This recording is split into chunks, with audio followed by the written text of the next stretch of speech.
name is Grace. I started college after graduating high school. I wanted to work with tools and robots.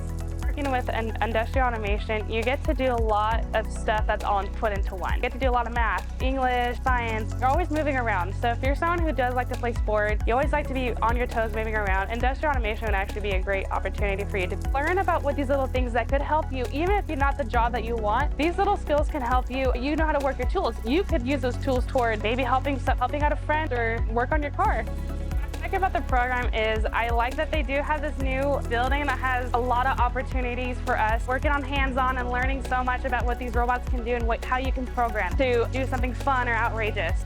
Skills I learned actually helped me build this little robot I have. I call him Miniature Spot. It does a lot of walking, waving, sitting down, push-up. For me, being a female in this field makes me feel proud of myself. It makes me feel that I can do the same thing like a male can do. And learning so much about this can lead to other opportunities. Makes me feel excited that I can be able to work hands-on and, get a little dirty if I need to.